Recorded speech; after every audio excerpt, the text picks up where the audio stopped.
Hello friends, welcome back to Pink's Kitchen Tamil. இன்னைக்கு நம்ம கிறிஸ்பியான பொட்டேட்டோ சிப்ஸ் எப்படி வீட்லயே செய்யறதுன்னு தான் பார்க்க போறோம். ரொம்ப ஈஸியா பண்ணிடலாம். ஸோ இந்த ரெசிபியை பார்க்கறதுக்கு முன்னாடி இதுக்கு தேவையான பொருட்கள் என்னென்னு பார்த்துட்டு வந்துடலாம். இன்னைக்கு நான் 2 பொட்டேட்டோஸ் எடுத்திருக்கேன். நல்லா புது உருளைக்கிழங்கா எடுத்துக்கோங்க. ஒரு ஸ்லைசரில் மெல்லிசாக ஸ்லைஸ் பண்ணக்கூடிய பிளேடை அட்டாச் பண்ணியிருக்கேன். பொட்டேட்டோவை எவ்வளோ தின்னாக ஸ்லைஸ் பண்ணுறோமோ அவ்வளோ கிறிஸ்பியாக வரும் சிப்ஸு. ஸோ தின்னாக ஸ்லைஸ் பண்ணிடலாம்.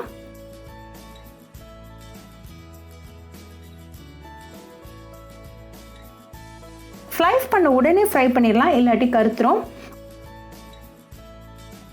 ஒரு இரும்பு சட்டியில் தேவையான அளவுக்கு எண்ணெய் சூடு பண்ணிடலாம். எண்ணெய் நல்லா சூடானதும் ஒவ்வொரு ஸ்லைஸாக உள்ளே சேர்த்துடலாம். ஒரு 2 minutes நல்லா ஹை ஃப்ளேமில் பொரியட்டும்.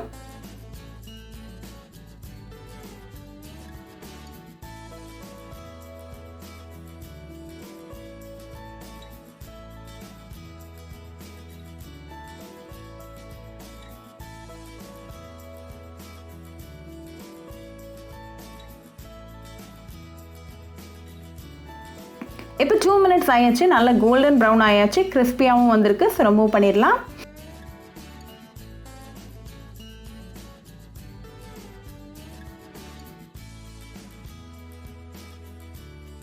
எல்லா சிப்ஸும் ஃப்ரை பண்ணிவிட்டு ஒரு மிக்சிங் பவுலில் சேர்த்துடலாம். தேவையான அளவுக்கு உப்பு சேர்த்துட்டு நல்லா கலந்து விட்டுருங்க. இப்போ சுவையான கிறிஸ்பியான பொட்டேட்டோ சிப்ஸ் ரெடி ஆயாச்சு. உங்களுக்கு தேவைப்பட்டால் மிளகாத்தூள் இல்லாட்டி சாட் மசாலா கூட சேர்த்துக்கலாம். ரொம்ப ஈஸியாக பண்ணியாச்சு.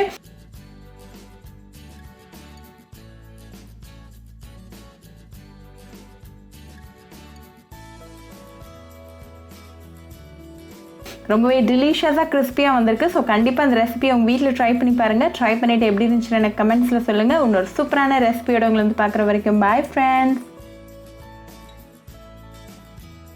உங்களுக்கு இந்த வீடியோ பிடிச்சிருந்தா பிங்க்ஸ் கிச்சன் தமிழுக்கு லைக் பண்ணுங்கள், ஷேர் பண்ணுங்கள், கமெண்ட் பண்ணுங்கள் அண்ட் மறக்காமல் சப்ஸ்கிரைப் பண்ணுங்கள். கூடவே பெல் ஐக்கானையும் கிளிக் பண்ணிக்கோங்க. அப்போ தான் நான் போடுற வீடியோஸ் எல்லாம் உங்கள் நோட்டிஃபிகேஷனில் வரும்.